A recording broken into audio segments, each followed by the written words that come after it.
எல்லாரும் கர்த்தருடைய வார்த்தை நேராக போவோம். எபிரேயர் புஸ்தகம் 10ஆம் அதிகாரம் 23ஆம் வசனம். இங்கிருந்து இந்த மாதத்திற்கான கர்த்தருடைய தூதுவை நாம் பார்ப்போம். 10ஆம் அதிகாரம் 23ஆம் வசனத்தை நாம் சேர்ந்து படிப்போம். அல்லாமலும் நம்முடைய நம்பிக்கையை அறிக்கையிடுகிறதில் அசைவில்லாமல் உறுதியாய் இருக்க கடவோம். வாக்குத்தத்தம் பண்ணினவர் உண்மையுள்ளவராய் இருக்கிறாரே. வாக்குத்தத்தம் பண்ணினவர் உண்மையுள்ளவராய் இருக்கிறாரே.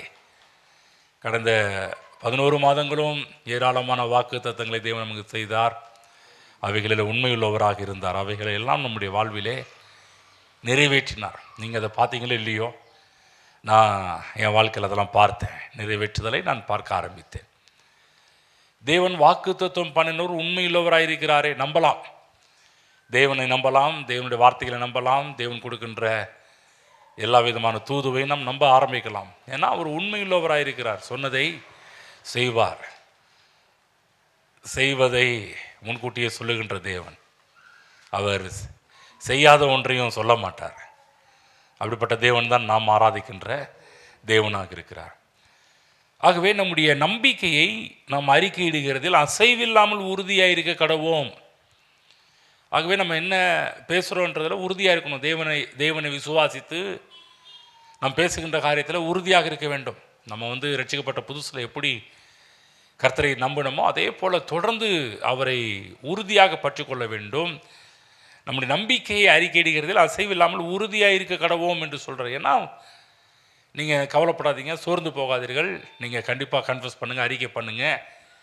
ஏன்னா நீங்கள் சொன்னபடியே ஆகும் என்று தேவன் கர்த்தர் இயேசு கிறிஸ்து சொல்லியிருக்கிறார். நம்ம சோர்ந்து போகக்கூடாது. ஏனென்றால் வாக்கு தத்துவம் பண்ணினவர் உண்மையுள்ளவராக இருக்கிறாரே.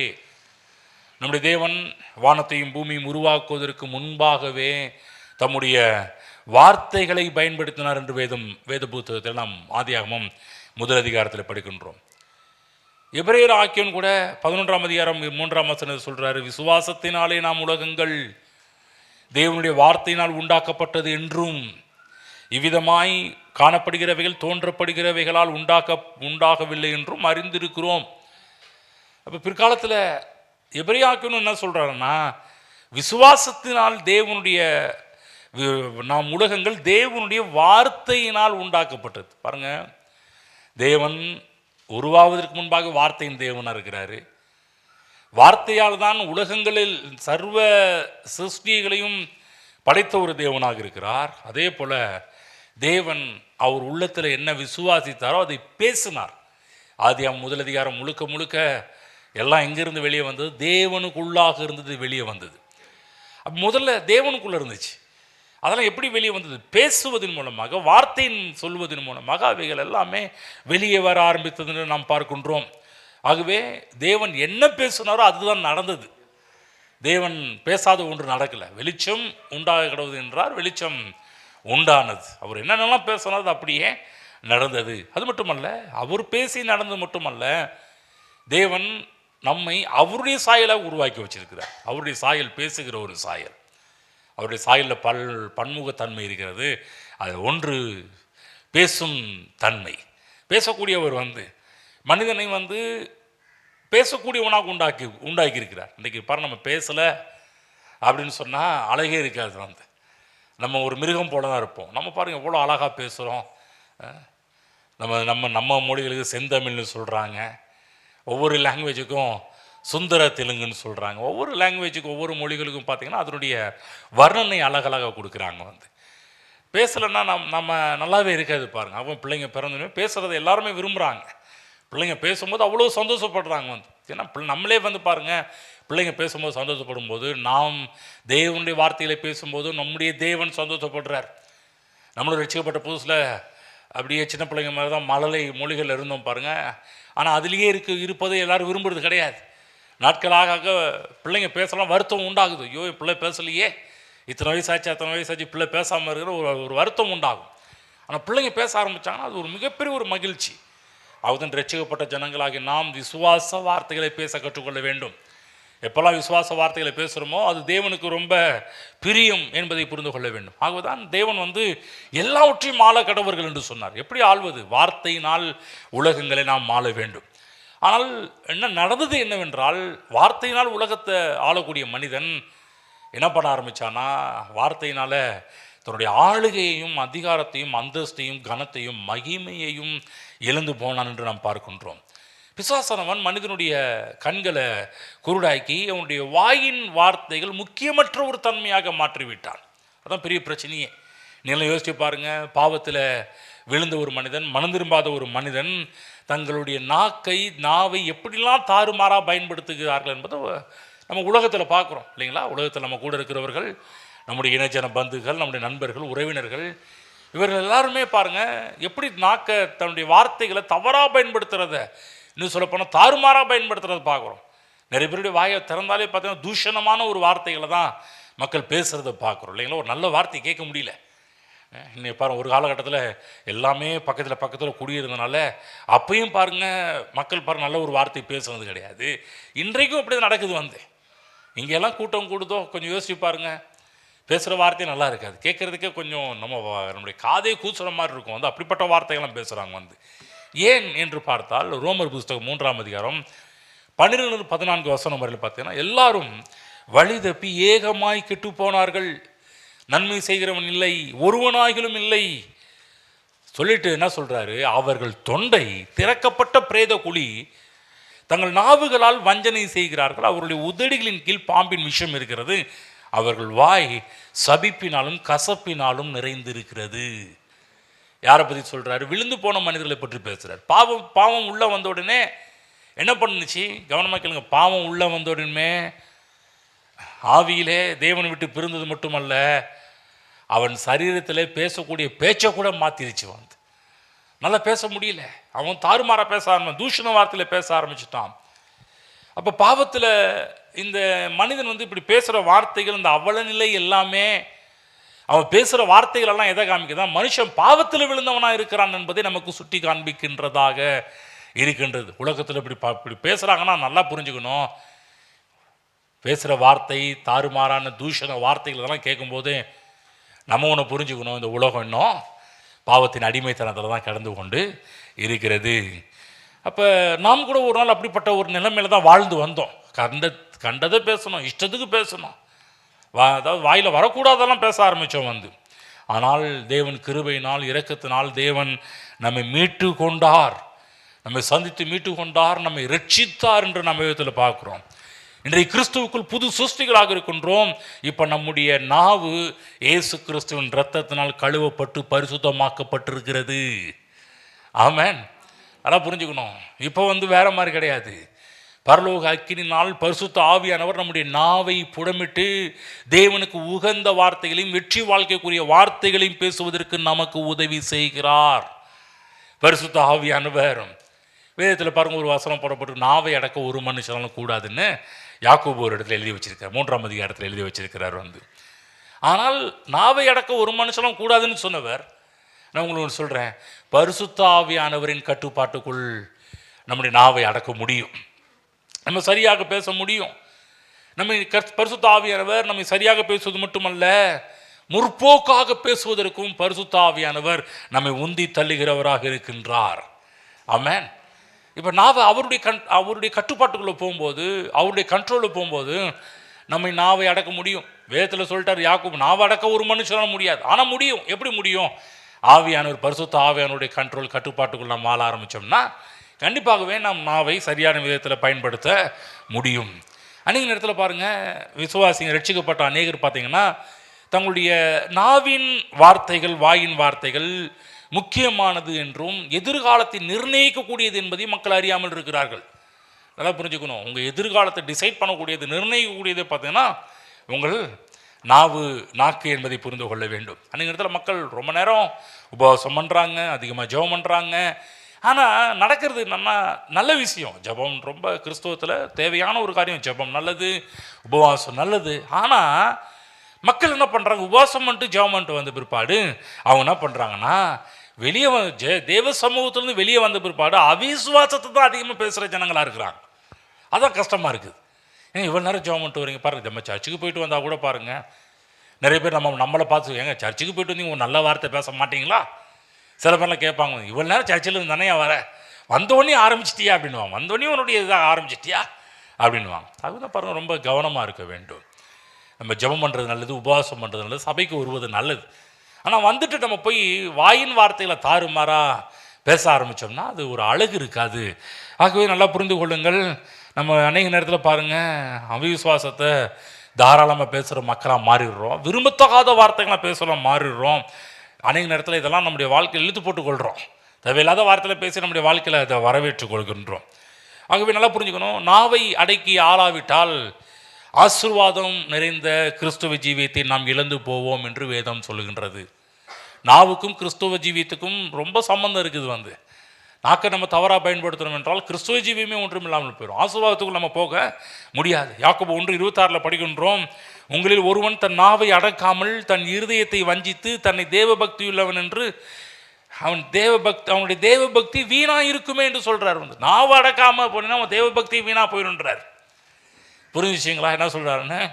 அப்போ தேவபக்திக்கும் நாவுக்கும் ரொம்ப கனெக்ஷன் இருக்குது, சம்மந்தம் இருக்குது. ஆகவே தேவ பிள்ளைகளே, தேவன் நம்மோடு பேசின வாக்கு தத்தங்களை நம்முடைய வாயை கொண்டு பேசுகிறவர்களாக நாம் இருக்க வேண்டும். ஆகவே நம்முடைய வாயின் வார்த்தைகளை கொடுத்த சத்தியங்களை அறிந்து கொண்டு ஆவிக்குரிய ஜீவியத்தில் முன்னேறி செல்வது தேவ திட்டமாக இருக்கின்றது. என்னைக்கு நம்ம நாவை குறித்து அறிந்து கொள்கிறோமோ அன்றைக்கு வெற்றியின் வாழ்க்கைக்குள்ளாக நாம் செல்ல முடியும். ஆகவேதான் அவங்க எபிரேயர்க்குன்னு சொல்கிறாரு, நம்முடைய விசுவாசத்தை அறிக்கையிடுகிறதில் உறுதியாக இருக்க வேண்டும் என்று எபிரேயர் 10:23 படித்தோம். நம்முடைய நம்பிக்கையை அறிக்கையிடுகிறதில் அசைவில்லாமல் உறுதியாக இருங்க. நீங்கள் என்னத்தை நம்புறீங்க, கர்த்தர் உங்கள் வாழ்க்கையில் என்ன செய்ய போகிறாரு நீங்கள் நம்புறீங்க, அதை அறிக்கையிடுறதுல அசைவில்லாமல் உறுதியாயிருங்க. மாறி மாறி பேசாதீங்க. எஸ், என் தேவன் செய்ய வல்லவர், நிச்சயமாக நான் நம்புகிறேன், நான் நம்புகிற காரியம் கைகூடி வரும், கர்த்தரை பற்றி இப்படி சொல்லியிருக்கிறாரு, கண்டிப்பாக என் வாழ்க்கையில் நிறைவேறும், நான் சொன்னபடி ஆகும்னு சொல்லியிருக்கிற நிச்சயம் நடக்கும். ஆமென். தேவன் 11 மாதங்கள் ஏராளமான வாக்கு தத்தெல்லாம் கொடுத்தார். நீங்கள் சொல்லணும், எஸ் தேவன் கொடுத்துருக்கிறார், அந்த வாக்கு தத்தங்கள் நிச்சயம் நிறைவேறும். என் நாமத்தை பிரஸ்தாபப்படுத்தும் எந்த இடத்துல நான் உங்களை ஆஸ்வதிப்பேன் இருக்கிறேன், நிச்சயம் நிறைவேறும். நாம் பண்ண வேண்டியது என்ன? அவருடைய நாமத்தை பிரஸ்தாபம் பண்ண வேண்டும். ஏன் நம்பிக்கை அறிக்கையிடுறதுல உறுதியாக இருக்க வேண்டும் என்று நமக்கு எபிரேயர் நமக்கு ஆலோசனை சொல்கிறாருன்னா, இந்த பூமியிலே நம்மை அசைக்கக்கூடிய பிரச்சனைகள், நம்மை அவிசுவாசத்துக்குள் நம்மை தள்ளக்கூடிய சூழ்நிலைகளுக்குள்ளாக கொண்டு போவதனால தான் அசைவில்லாமல் நம்பிக்கையை அறிக்கையிடுறதுல உறுதியாயிருங்க அப்படின்றார்.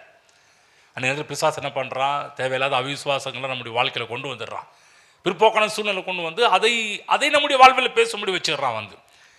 அந்த நேரத்தில் பயத்தை பேச ஆரம்பிச்சிடுறோம், சந்தேகத்தை பேச ஆரம்பிச்சிடுறோம், அவிசுவாசத்தை பேச ஆரம்பிக்கிறோம். இப்படி பேசும்போது நடக்கிற ஒரு காரியம் நல்லா கவனமாக கேளுங்க, பிசாசுக்கு நம்முடைய வாழ்க்கையை இடம் கொடுத்துட்றோம். அது ரொம்ப கவனமாக இருக்கணும். பிசாசு நம்முடைய வாழ்க்கையில் எப்படி இடம் கொடுக்குறோம், எப்படி பிசாசு நம்முடைய வாழ்க்கையில் உள்ள நுழைய ஆரம்பிக்கிறான்? ஒன்றும் இல்லைங்க, நம்ம வாயின் வார்த்தைகள் மூலமாக தான். நல்லா புரிஞ்சுக்கிங்க. பிசாசு வரவே மாட்டான்ல, வருவான். எப்படி வருவான்? நம்முடைய வாயின் வார்த்தைகளை தவறாக பயன்படுத்த ஆரம்பித்தோம்னா அங்கே பிசாசு இறங்கி வேலை செய்ய ஆரம்பிப்பான். நம்முடைய வாழ்க்கையில் அழிவின் வேலைகளை செய்ய ஆரம்பிச்சிருவான், நாச வேலைகளை செய்ய ஆரம்பிச்சிருவான். நல்லா கவனமாக கேளுங்க. இன்றைக்கு நம்முடைய வாழ்வில் நடக்கின்ற பல நாசங்கள், மோசங்கள், பல அழிவின் காரியங்கள் எல்லாவற்றுக்கும் காரணமே ஒரு பக்கம் பிசாசு இருந்தாலும், பிசாசு இன்வைட் பண்ணது யாரு? வேற யாரும் கிடையாது, நீங்களும் நானும் தான். சில இடத்துல நம்முடைய வாழ்க்கையில் அந்த அசம்பாவிதம் நடப்பதுக்கு காரணம் பேசின தப்பான வார்த்தைகள் தான். ஆகவே நல்லா புரிந்து கொள்ளுங்கள், நம்ம தப்பாக பேசும்போது தேவன் நமக்கு உதவி செய்ய முடியாது. ஆகவேதான் அசைவில்லாமல் உறுதியாக இருக்க கிடவோம். தேவன் நம்ம கர்த்தர் மேல நம்பிக்கை வச்சோம், அது நம்ம அசைவில்லாமல் உறுதியாக கர்த்தர் எஸ் என் தேவன் எனக்கு இப்படி பண்ணுவார், இப்படி செய்வார் என்று நாம் உறுதியாக பேச வேண்டும். நம்ம பேசும்போது தான் பார்த்தீங்கன்னா தேவனுடைய வார்த்தைகள் நம்முடைய வாழ்வில் அப்படியே நிறைவேறுவதை நாம் பார்க்க ஆரம்பிப்போம். வாக்கு தத்துவம் பண்ணினவர் உண்மையுள்ளவராய் இருக்கிறார். நீங்கள் என்ன சொல்கிறீங்களோ அதை செய்ய உங்கள் வாழ்வில் உண்மையுள்ளவராய் இருக்கிறார். அன்றைய இடத்துல அறிக்கை என்று சொன்ன உடனே நம்ம நினைவுக்கு வருவது, கிறிஸ்தவங்களுக்கு நினைவுக்கு வருவது என்னென்னா, முதல்ல பாவ அறிக்கை தான் நினைவுக்கு வரும். நல்லா கவனமாக கேளுங்க, பாவ அறிக்கை தப்புன்னு நான் சொல்ல வரல. ஆனால் நன்றாக புரிந்து கொள்ள வேண்டும், பாவம் செய்யும்போது பாவ அறிக்கை செய்ய வேண்டியது அவசியம்தான். பாவம் செய்யும்போது விசுவாசிகள், ரட்சிக்கப்பட்ட விசுவாசிகள் ஒருவேளை பாவம் செய்வோம் என்றால் நம்முடைய பாவத்தை அறிக்கையிட்டு விட்டுவிட வேண்டும் என்று வேதம் நமக்கு கட்டளை கொடுக்கின்றது. கண்டிப்பாக செய்யணும், செய்யாமல் போகக்கூடாது. ஏன்னா இன்றைக்கி இந்த ஹைபர் கிரேஸில் வரவங்க எல்லாமே பார்த்திங்கன்னா பாவறிக்கையே தேவையில்லைன்ற லெவலில் போக ஆரம்பிச்சிடுவாங்க. நம்ம ஒருவேளை தேவனுக்கு விரோதமாக பாவம் செய்யும்போது நம்ம அவைகளை அறிக்கை செய்ய வேண்டும், அவைகளை விட்டுவிட வேண்டும். ஆனால் ஒரு விசுவாசியினுடைய இயல்பு வாழ்க்கை வெறும் அதாவது பாவ வாழ்க்கை மட்டும் கிடையாது. ஒரு விசுவாசியுடைய இயல்பு வாழ்க்கை பார்த்தீங்கன்னா பரிசுத்த வாழ்வு. அதுவும் வேதம் சொல்லுகின்றது, நீங்கள் தேவனுடைய ஆலயமாக இருக்கிறீர்கள் என்றும் தேவனுடைய ஆவியானவர் உங்களுக்குள் வாசமாக இருக்கிறார் என்றும் அறியாமல் இருக்கிறீர்களா? தேவனுடைய ஆலயம் பரிசுத்தமாக இருக்கிறது, அந்த ஆலயம் நீங்களே என்று வேதத்தில் போடப்பட்டிருக்கிறது. அப்போ தேவனுடைய ஆலயமாக இருக்கிற நாம் பரிசுத்தமாக இருக்க வேண்டும் என்று வேதம் நமக்கு அறிவுரை சொல்லுகின்றது. அப்போ கிறிஸ்துவ ஜீவியத்தில் எப்போதாவது நம்ம தவறு ஏற்பட்டால் தேவ சமூகத்தில் நம்ம அவைகளை அறிக்கையிட்டு இயேசுவின் இரத்தத்தினால் கழுவப்பட வேண்டியது அவசியமான ஒன்றாக இருக்குது. ஆனால் தவறுகள் செய்யாமல் பரிசுத்தமாக வாழும்போது நாம் ஒன்றை அறிக்கை செய்யணும். திரும்ப சொல்கிறேன், நம்ம தவறுகள் செய்யாமல் பரிசுத்தமாக வாழும்போது இப்போ என்ன அறிக்கை செய்ய வேண்டும் என்றால், நாம் விசுவாசத்தை அறிக்கை செய்ய வேண்டும். நம்ம எதை நம்புகிறோம், தேவன் நமக்கு என்ன கொடுத்துருக்கிற வாக்குத்தத்தத்தை கொடுத்துருக்க, அதை நாம் அறிக்கை செய்கிறவர்களாக நாம் இருக்க வேண்டும். ஆகவேதான் கிறிஸ்தவம் என்பது ஒரு மாபெரும் அறிக்கையின் மார்க்கமாக இருக்கிறது. வேதத்தில் போடப்பட்டிருக்குது. ரோமர் 10:9-10 சொல்லப்பட்டிருக்கிறது, என்னவென்றால் கர்த்தராகிய இயேசு கிறிஸ்துவை நீ உன் வாயினால் அறிக்கையிட்டு தேவன் அவரை மரித்தோரிலிருந்து எழுப்பினார் என்று உன் இருதயத்தில் விசுவாசித்தால் ரட்சிக்கப்படுவாய். நீதி உண்டாக இருதயத்தில் விசுவாசிக்கப்படும், ரட்சிப்பு உண்டாக வாயினால் ரட்சிப்பு உண்டாக வாயினால் அறிக்கை பண்ணப்படும். அப்போ விசுவாச அறிக்கையினால தான் ரட்சிப்பே உண்டாகுது. நல்லா கவனமாக கேளுங்க. பிகினிங் கிறிஸ்தவத்தில் முதல் ஸ்டேஜ் ரட்சிப்பு பாருங்க. அந்த ரட்சிப்பு உண்டாவதற்கே இந்த வாயின் அறிக்கை தான் தேவைப்படுது. வாயை திறந்து நம்ம சொன்னாதான் ரட்சிப்பே அங்கே ஆரம்பமாகுது. புரிஞ்சுங்களா? அப்போ பாருங்கள், வாய்க்கு எவ்வளோ வேலை இருக்குது பாருங்கள். நம்மளை கிறிஸ்தவ வாழ்க்கையில் ஆரம்பத்தில் கொண்டு போகிறது இந்த வாய் தான் பாருங்கள். அது மட்டும் இல்லாமல் அதே போலவே பாவத்திலிருந்து விடுதலையையும் தெய்வீக சுகத்தையும் ஐஸ்வர்யத்தையும் வெற்றியையும் செழிப்பையும் நமக்கு கொண்டு வரக்கூடியதும் இந்த வாய் தான். எப்படி ரட்சிப்புக்கு இந்த வாய் பயன்படுத்தப்பட்டதோ அதே போல தான் கிறிஸ்தவ வாழ்க்கையில் இருக்கின்ற எல்லா நன்மையிலும் கொண்டு வருவது கர்த்தர் இந்த நாவை தான் பயன்படுத்துகிறார். ஆகவேதான் சொல்கிறார், நம்முடைய அறிக்கையை நம் நம்பிக்கையை அறிக்கையிடுகிறதில் அசைவில்லாமல் உறுதியாக இருக்க கடவோம். விசுவாசத்தை அறிக்கையிடுவதன் மூலமாக நம்முடைய வாழ்க்கையில் விரும்பத்தகாத தீமைகளெல்லாம் விரட்டி அடிக்க முடியும். நம்முடைய வாழ்க்கையில் தேவையில்லாத சில தீய செயல்கள், கெட்ட செயல்கள், இதை கூட நம்ம விரட்டி அடிக்க முடியும். எப்படி? விசுவாச வார்த்தைகள் மூலமாக. பாருங்கள், இஸ்ரேல் மக்களுக்கு தேவன் பாலும் தேனும் ஓடுகிற கானான் தேசத்தை வாக்கு பண்ணியிருந்தார். ஆனால் தேவன் அவங்கள்ட்ட என்ன எதிர்பார்த்தார்னு சொன்னால், தேவன் அவர்கள் விசுவாசிக்க வேண்டும் என்று எதிர்பார்த்தார். ஆனால் அவங்க என்ன பண்ணின ஒரு விஷயம் பார்த்தீங்கன்னா, அவங்க வாழ்க்கையில் வந்த பிரச்சனைகள், எதிர்ப்புகள், எதிரிகளை பார்த்து பயம், இதெல்லாம் வரும்போது பார்த்தீங்கன்னா அடிக்கடி அவங்க என்ன பேச ஆரம்பித்தாங்கன்னா, நாங்கள் செத்தா நல்லாயிருக்கும், நாங்கள் செத்து போனால் நல்லாயிருக்கும் வேண்டும் என்று சொல்லி அதை தான் அறிக்கை பண்ண ஆரம்பித்தாங்க. வாயை திறந்து பாருங்க. இந்த வனாந்திர பயணத்தில் அவங்க 40 வருஷமாக பிரயாணம் பண்ணிட்டு இருக்கிறாங்க. இந்த ஜனங்கள் பாருங்கள், அடிக்கடி பேசுகிற ஒரு வார்த்தை பார்த்து, நாங்கள் செத்தா நல்லா இருக்கும்னு திரும்ப அதையே பேச ஆரம்பித்தாங்க. பேசுறதுனால என்ன நடந்துச்சு தெரியுங்களா? அவங்க என்ன பேசுனாங்களோ அப்படியே நடந்துச்சு. ஆனால் 2 பேர் இருந்தாங்க, காலேப் அண்ட் யோசுவா. இந்த 2 பேரும் பாருங்கள், வேதம் சொல்கின்றது என்னாகும் 13:30 சொல்லப்பட்டிருக்கிறது.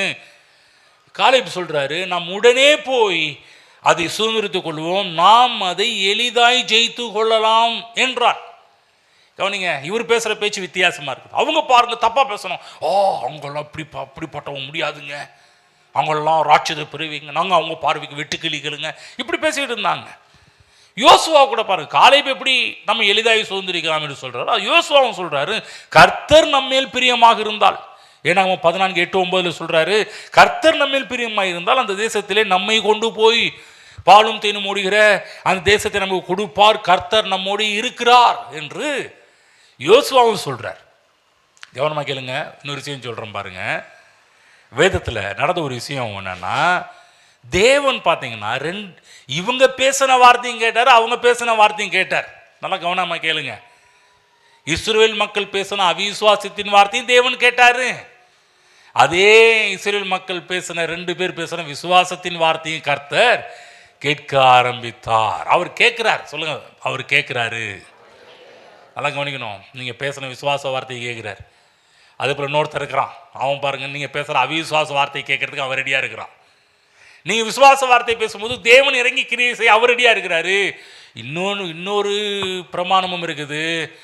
நம்ம வார்த்தையை தப்பாக பேசும்போது பிசாசு என்ன பண்ணுவோம், அந்த வார்த்தையை பிடிச்சிக்கிட்டும் நம்முடைய வாழ்வில் அழிவின் வேலைகளை செய்கிறதுக்கு அவனும் ரெடியாக இருக்கிறான். அவர் கவனமாக இருக்கணும். கர்த்தரும் கேட்குறாரு, 2 பேர் பேசுகிறத கர்த்தர் கேட்குறாரு. இவங்க பேசின இந்த இஸ்ரவேல் ஜனங்கள் 10 பேர் பேசின வார்த்தையும் கேட்டார், 2 பேர் பேசின வார்த்தையும் கேட்டார். ஆனால் வாசித்து பார்க்கும்போது நடக்கிற ஒரு காரியம், அவிசுவாசமாய் பேசின மக்கள் வனாந்திரத்திலேயே செத்து போனார்கள். விசுவாசமாய் பேசின மக்கள் பாலும் தேனும் மூடுகிற நலமும் விசாலமுமான கானான் என்று சொல்லக்கூடிய தேவன் வாக்கு பண்ணப்பட்ட தேசத்தை, பூமியை அவர்கள் சுதந்திரிக்க ஆரம்பித்தார்கள். ஆகவே நல்லா புரிஞ்சுக்கணும், ஒரு காரியம் சொல்கிறேன். நம்ம என்ன பேசுகிறோம் என்பதை பரலோகம் பதிவு செய்கின்றது. அது முக்கியம். கண்டது பேசக்கூடாது. வாய் இருக்குதுன்றதுக்காக, எனக்கும் பேச தெரியுன்றதுக்காக கண்டது கிடையாது பேசக்கூடாது. பாருங்க, வாக்கு தத்துவம் பண்ணின உண்மையிலோ அவர் சொல்றாரு, நம்ம நம்பிக்கையை அறிக்கையிடுகிறதில் உறுதியா இருங்க. கர்த்தரை பற்றி என்ன நம்புறீங்க, கர்த்தரை பற்றி என்ன விசுவாசிக்கிறீங்க, தேவனுடைய வாக்கு தத்துவத்தை கொடுத்து நீங்க என்ன விசுவாசிக்கிறீங்க, என்ன பேசுறீங்க என்பது அதுல உறுதியாக இருங்கள் என்று சொல்றார். நம்ம பாருங்க வேற எதுல உறுதியா இருந்துகிட்டு இருக்கிறோம். கேர்ஃபுல்லா இருக்கணும். கிறிஸ்தவ வாழ்க்கையில் பாருங்கள், கண்டது பேசுறதுக்கு நம்ம தேர்ந்தெடுக்கவில்லை. கிறிஸ்தவம் என்பது அறிக்கையின் மார்க்கம். ரட்சிப்புக்கு எப்படி அறிக்கை அவசியமாக இருக்கும், நம்முடைய வாழ்க்கையில் வெற்றியின் வாழ்வுக்கு நம்முடைய வாய் ரொம்ப ரொம்ப அவசியமாக இருக்கின்றது. புரிஞ்சுங்களா? அதுதான் நம்முடைய வாழ்க்கையில் பார்த்தீங்கன்னா, வேதத்தில் பாருங்கள் இன்னொருத்தர் இருக்கிறார், பவுல்னு சொல்லக்கூடியவர். அவர் பாருங்கள், அவரை பற்றி வேதம் கிறிஸ்தவத்துடைய மிகப்பெரிய பிரசங்கியார் என்று வேத வல்லுநர்கள் பவுலை அழைக்கிறார்கள். இவர் பாருங்க அடிக்கடி பேசுகிற ஒரு வார்த்தை 2 கொரிந்தியர் 4:13 சொல்றாரு, விசுவாசித்தேன் ஆகையால் பேசினேன் என்று எழுதியிருக்கிறபடி நாங்களும் அந்த விசுவாசத்தின் ஆவியை உடையவர்களாக இருந்து விசுவாசிக்கிறபடியால் பேசுகிறோம். அவர் சொல்றார், விசுவாசிக்கிறபடியால் பேசுகிறோம். தேவனை குறித்து சரியான காரியத்தை விசுவாசிக்க ஆரம்பித்தால் அதை பேச ஆரம்பியுங்கள். அப்புறம் சொல்றாரு விசுவாசத்தின் ஆவியை உடையவர்களாக இருந்து. கவனமாக கேளுங்க, தேவ ஆவியானவரை பற்றி பவுலுங்க குறிப்பிடுறாரு. தேவ ஆவியானவர் எப்படிப்பட்டவர்? விசுவாசத்தின் ஆவியானவர். ஆமென். தேவ ஆவியானவர் எப்போதுமே நம்மை விசுவாசத்துக்குள் நடத்துகிறவர். ஆனால் பிசாசு ஒரு ஆவி, அவனுக்கு ஒரு பேர் என்ன தெரியுங்களா? அவிசுவாசத்தின் ஆவி. புரிஞ்சுங்க, பரிசுத்த ஆவியானவர் விசுவாசத்தின் ஆவி, பிசாசு அது ஒரு ஆவி. என்ன ஆவின்னா அவிசுவாசத்தின் ஆவி. அப்போ ஆவியானவருக்கு நீங்கள் எப்படி இடம் கொடுக்குறீங்க? நீங்கள் நம்ம பேசுகிற முற்போக்கான வார்த்தைகள், விசுவாசத்தின் வார்த்தைகளை பேசும்போது ஆவியான இறங்கி கிரியை பண்ணுறாரு. அவிசுவாச வார்த்தைகளை பேசும்போது பிசாசு இறங்கி கிரியை செய்கின்ற நாகவன். வாயின் வார்த்தைகள் பிற்போக்காக இருக்கும் என்றால் வாழ்க்கை ஒருபோதும் முன்னேற்ற பாதையில் செல்ல முடியாது. வாழ்க்கை சரியான பாதையில் போகணும்னா நம்ம வாயின் வார்த்தைகள் சரியாக பேசுகிறவர்களாக இருக்க வேண்டும். புரிஞ்சுங்களா? அதுதான் ஒரு மனிதன் விசுவாசத்தின் ஆவியினால் நிறைந்திருப்பான் என்றால் அவன் விசுவாச வார்த்தைகளை பேசுகிறவனாக இருப்பான். அது நம்ம சொல்கிறோம், கண்டதை பேசாதீங்க, வாயை கர்த்தர் கொடுத்துருக்கிறாங்க, அது கண்டதை பேசாதீங்க, நம்பிக்கை அறிக்கை இடுகிறதில் உறுதியாய் இருக்க கடவோம். அப்போஸ்தலனாகிய பவுலுக்கு ஏராளமான போராட்டங்கள் வந்தது. அவ்வளோ போராட்டங்கள் மத்தியிலும் அவர் என்ன பண்ணார்? போராட்டங்களை பேசலை, பிரச்சனையை பேசலை. 2 கொரிந்தியர் 4:8-9 படித்து பார்த்தோம்னா அங்கே சொல்கிறாரு பவுல் நாங்கள் எப்பக்கத்தில் நெருக்கப்பட்டும் ஒடுங்கி போகிறது இல்லை, கலக்கம் அடைந்தும் மனமுறிவு அடைகிறது இல்லை, துன்பப்படுத்தப்பட்டும் ஒடுங்கி போகிறது இல்லை, கலக்கம் அடைந்தும் சொல்கிறாரு மனம் முறிவு அடைகிறது இல்லை. பேசுகிற பேச்சை பார்த்தீங்களா? பொதுவாக நெருக்கப்படுகின்ற சூழ்நிலைகளிலே மனிதர்கள் தங்களுடைய விரக்தியை பேச ஆரம்பிப்பாங்க, சலிப்பை பேச ஆரம்பிப்பாங்க, இயலாமையை பேச ஆரம்பிப்பாங்க. தங்களுடைய போராட்டம் எவ்வளோ பெருசுன்னு பேசுவாங்க, தங்கள் பிரச்சனை எவ்வளோ பெருசுன்னு பேச ஆரம்பிப்பாங்க. ஆனால் பவுல் இங்கே எடுத்துக்கிட்டிங்கன்னா தன்னுடைய நெருக்கத்தையோ துன்பத்தையோ கலக்கத்தையோ போராட்டத்தையோ பெருசாக பேசாமல் விசுவாசத்தை பேசுகிறார். கற்றுக்கொள்ளுங்கள். வேதம் எது கொடுக்கப்பட்டிருக்கிறது?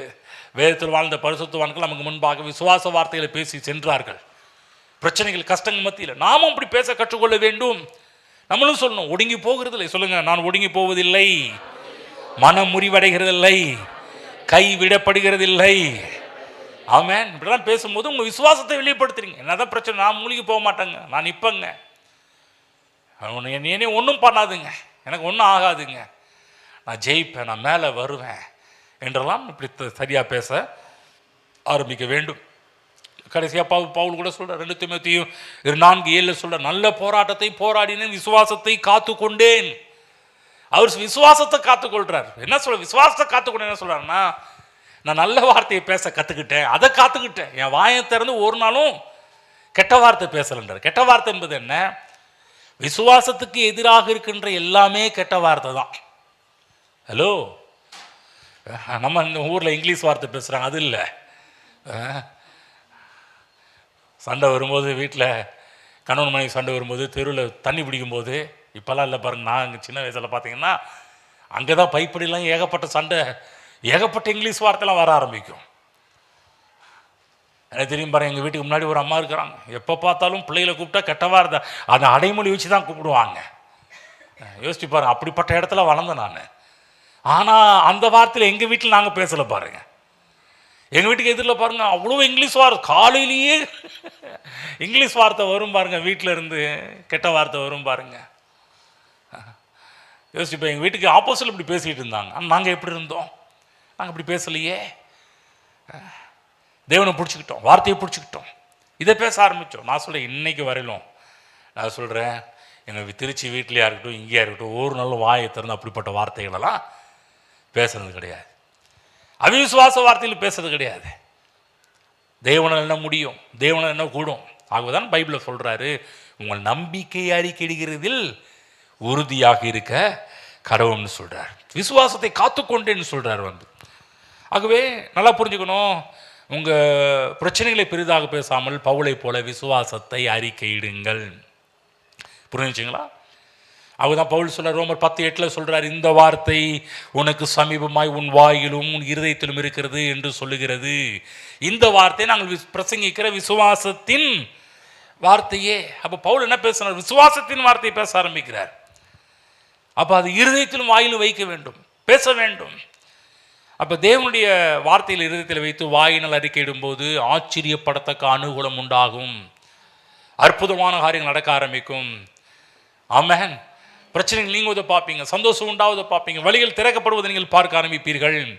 அப்போ விசுவாச வார்த்தைகளை கொண்டு நீங்கள் பிரச்சனைகளை எதிர்கொள்ளும் போது ஒரு நாளும் நாம் தோற்று போக மாட்டோம், ஜெயம் பெறுவோம். எல்லா நேரத்திலும் நம்ம ஜெயிக்கிறவர்களாக இருப்போம், எல்லா நேரத்திலையும் தேவனுடைய கிருபையால் வளர்கிறவர்களாக இருப்போம். ஆமென்.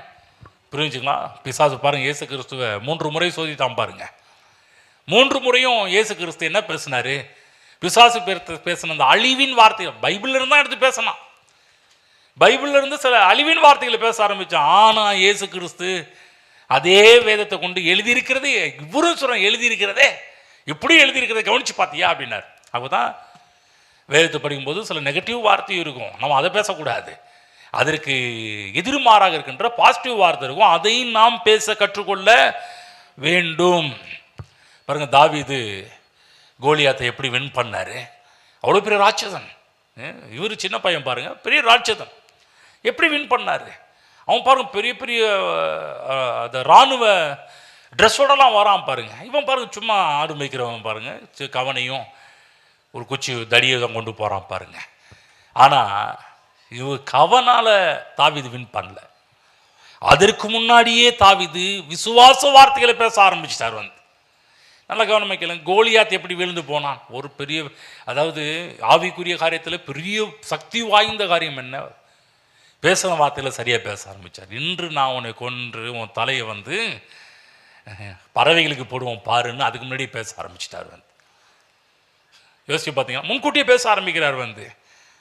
இன்றைய தினம் கர்த்தர் உன்னை என் கையில் ஒப்பு கொடுப்பார், நான் உன்னை கொன்று உன் தலையை உன்னை விட்டு வாங்கி பெலிஸ்தருடைய பாளையத்தின் பிணங்கள் இன்றைய தினம் பிணங்களை இன்றைய தினம் ஆகாயத்து பறவைகளும் பூமியின் காட்டு மிருகங்களுக்கும் கொடுப்பேன் என்று பேச்சே வித்தியாசம் பேச ஆரம்பிக்கிறார். அவ்வளோ பெரிய மனுஷன் போய் வார்த்தையினால், கவனால் ஜெயிக்கல, வார்த்தையால் ஜெயிச்சார். சொல்லுங்க, கவனால் அல்ல, வார்த்தையால் அல்ல.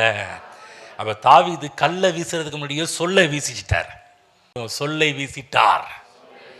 புரிஞ்சுங்களா? கல்லல்ல சொல்லு. சொல்லுங்க, கல்லல்ல சொல்லு. சொல்லுங்க, கல்லால ஜெயிக்கல, சொல்லால ஜெயிச்சாரு. அப்போ நீங்களும் அப்படி தான் பெரிய பெரிய பிரச்சனை, ராட்சதை போன்ற பெரிய பெரிய பிரச்சனைலாம் பார்க்கும்போது எளிதாக ஜெயிக்கலாம். எப்படி? தாவீது போல பேச கற்றுக்குங்க.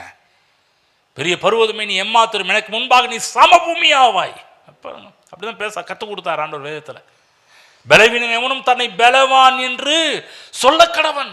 யோவேல் சொல்றார், பலவீனன் எவனும் ஐயோ எனக்கு இப்படியாச்சு அப்படி இல்லை இல்லை, பலவீனன் எவனும் தன்னை பலவான் என்று சொல்வானாக. ஆமென். அவன் வார்த்தைகள் அகில லோகத்திலும் வல்லமை உடையதாக இருக்கின்றது. விசுவாச வார்த்தைகளை பேச கற்றுக்கொள்ளுங்கள்.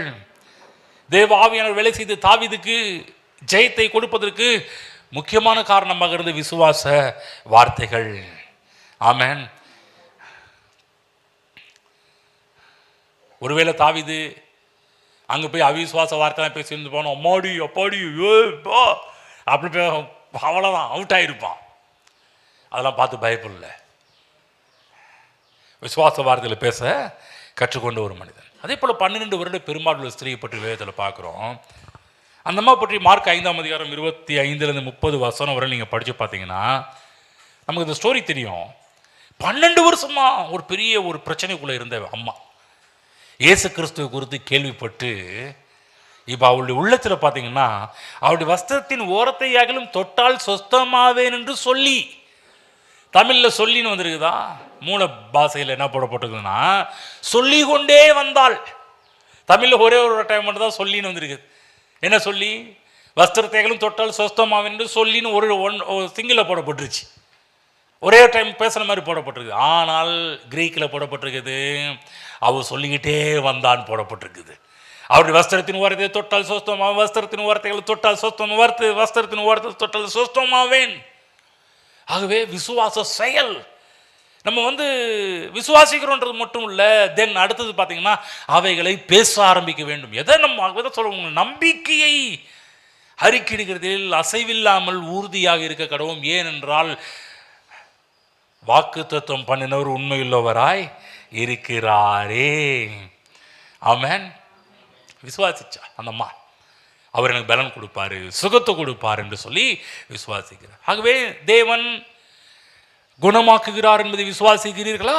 அப்படி என்றால் சுகவீனத்தின் மத்தியில் நீங்கள் தேவனுடைய வார்த்தையை பேச வேண்டும். கர்த்தர் சகல வியாதிகளையும் என்னை விட்டு விலக்குவார், இயேசுவின் காயங்களால் நான் சுகமானேன் என்று பேச வேண்டும். தேவன் மத்தியில் வாழ்ந்து கொண்டிருக்கிறீர்களா?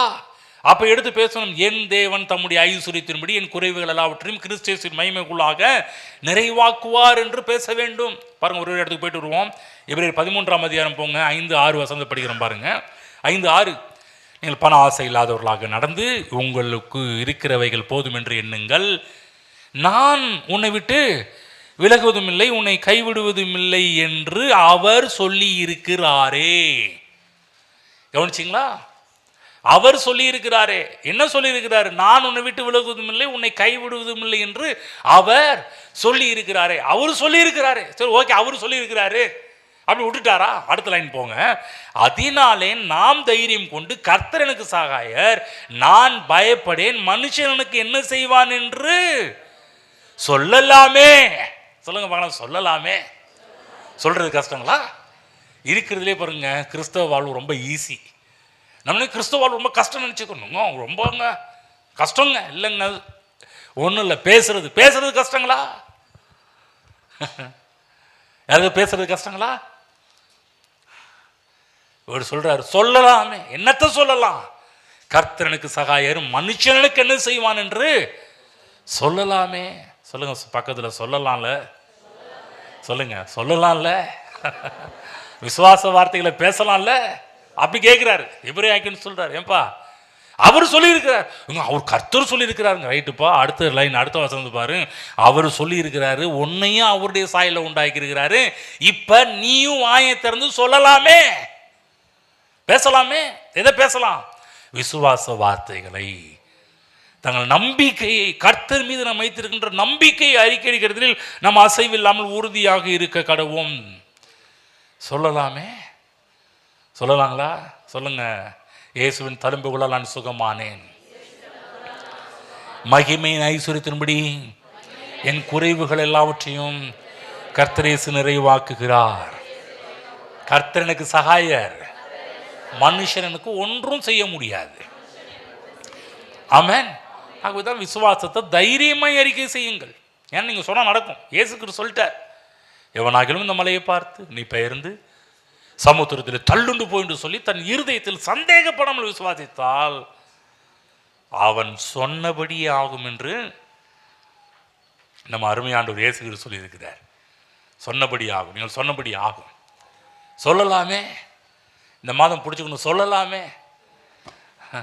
நம்ம அம்மா மரியாள் இந்த மாதம் கிறிஸ்மஸ் மாதமாக இருக்கிறதுனால கடைசியாக ஒன்று சொல்ல முடிகிறேன் பாருங்க. நம்ம மரியாள் வார்த்தை பேசணும். உம்முடைய வார்த்தையின்படி எனக்கு ஆக கடவுது. தேவனுடைய வார்த்தை வருது, கபிரியேல் தூதன் வருது, மனுஷரால் கூடாதான், தேவனால் கூடாத காரியம் ஒன்றும் இல்லை என்று வந்த உடனே இந்த அம்மா பேசின வார்த்தை என்னன்னா, அது எப்படிங்க முடியும், சாத்தியங்களா? நான் புருஷனை அதெல்லாம் சும்மா அங்கே உள்டா அதெல்லாம் தேவையில்லாத வார்த்தையில் பேசிட்டீங்களே. அந்த அம்மா சொன்ன உடனே ஆமேன்னு சொல்ல ஆரம்பிச்சிட்டாங்க. அந்த அம்மா சொன்ன உடனே உங்களுடைய வார்த்தையின்படி எனக்கு ஆக கடவுது. எப்பெல்லாம் தேவன் உங்களுடைய இடைப்படுறாரு பேசுகிறாரோ, தேவனுடைய வார்த்தை வருகின்றதோ, அப்பெல்லாம் உடனே பேச ஆரம்பிக்கணும், உங்களுடைய வார்த்தையின்படி எனக்கு ஆக கடவுது. ஆகவே நீ கேட்ட வார்த்தையின் பிரகாரமாக நம்முடைய நம்பிக்கையை அறிக்கையிடுகிறதில் நாம் அசைவில்லாமல் உறுதியாக இருக்க கடவோம். ஏனென்றால் வாக்கு தத்துவம் பண்ணினவர் உண்மையுள்ளவராய் இருக்கிறாரே. அவர் என்ன சொன்னார், உண்மையுள்ளவர்னா அவர் என்னென்னலாம் உங்களுக்கு சொல்லியிருக்கிறாரோ அதெல்லாம் நிச்சயம் செய்வார் என்ற உண்மைத்தன்மையை தேவன் நமக்கு எடுத்து காண்பிக்கின்றார். ஆகவே நம்ம பேசும்போது நடக்கிற ஒரு காரியம், நம்முடைய கிருபையுள்ள வசனத்துக்கு சாட்சியாக தேவன் அற்புதங்களையும் அதிசயங்களையும் தேவன் செய்ய ஆரம்பிப்பார். சாட்சியாக நீங்கள் என்ன பேசுனீங்களோ அதுக்கு சாட்சியாக அற்புதம் அதிசயம் நடக்க ஆரம்பிக்கும். உங்கள் வாழ்வில் கர்த்தர் அவைகளை நடப்பிப்பார். நீங்கள் ஆசீர்வதிக்கப்பட்டவர்கள். எழுந்து நிற்போம். கர்த்தர் கொடுத்த வார்த்தைகளுக்கு நன்றி செலுத்துவோம். ஸ்தோத்திரம் பிதாவே, இன்று எங்களோட பேச நம்முடைய வார்த்தைகளுக்கு நன்றி செலுத்துகிறோம். ஆண்டவரே, இந்த கிறிஸ்துமஸ் காலகட்டங்களிலே நம்முடைய வார்த்தையை பிடித்து கொண்ட ஒரு பெண்மணி, இந்த உலகத்திலேயே நடந்திராத ஒரு காரியம் அந்த அம்மா வயிற்றில் நடந்ததே. அது காரணம் தான் பேசின வார்த்தையை பிடித்து கொண்டார்கள். நம்பிக்கையை அறிக்கையிடுகிறதில் அசைவில்லாமல் உறுதியாக இருந்ததை நாங்கள் பார்க்கிறோமே. அதே போல இங்கே இருக்கிற ஒவ்வொருவரும் ஒவ்வொரு நாளும் உங்களுடைய வார்த்தைகளை பிடித்து கொள்ளட்டும், விசுவாச வார்த்தைகளை பேச ஆரம்பிக்கட்டும். நீ பேசும்போதெல்லாம் அந்த வாக்கு தத்தத்தை நிறைவேற்ற நீர் வல்லவராக இருக்கிறீர். ஹல்லேலூயா. உண்மையுள்ளவராக இருக்கிறீர் என்று நாங்கள் விசுவாசிக்கிறோம். ஏன் நாங்கள் உங்களை பேசணும் என்பதெல்லாம் இன்றைக்கு கற்றுக் கொடுத்துறதற்கு நன்றி செலுத்துகிறோம். தொடர்ந்து இந்த மாதத்தில் நம்முடைய பிள்ளைகள் பேசியே வெல்லட்டும் ஆண்டவரே. உலகத்தில் சொல்லுவாங்க பேசியே கொள்றான் ஏன் அப்படின்வாங்க. அப்படி இல்லாமல் இங்கே இருக்கிற நம்முடைய பிள்ளைகள், இந்த வார்த்தையை கேட்டுக்கொண்டிருக்கிற பிள்ளைகள் பேசி பேசி பேசியே வாழ்க்கையில் ஜெயத்தை எடுக்கட்டும். பேசி நம்முடைய வார்த்தையை பேசி பேசியே சுகத்தை எடுக்கட்டும். நம்முடைய வார்த்தையை பேசி பேசியே ஐஸ்வர்யத்தையும் செல்வங்களையும் எடுக்கட்டும். நம்முடைய வார்த்தையை பேசி பேசி அவர்களுக்கு வேண்டிய எல்லா நல்வார்த்தையும் நல்வாழ்வையும் எடுத்துக்கொள்ளட்டும் கர்த்தாவே. ஹல்லேலூயா. நீர் சொன்னீர், அவர்கள் சொன்னபடி ஆகும் என்று சொல்லியிருக்கிறீர். நம்முடைய நீர் எங்கள் வாயிலிருந்து புறப்படுகின்ற வார்த்தையை கனம் பண்ணுகிற தேவனாக இருக்கிறீர்.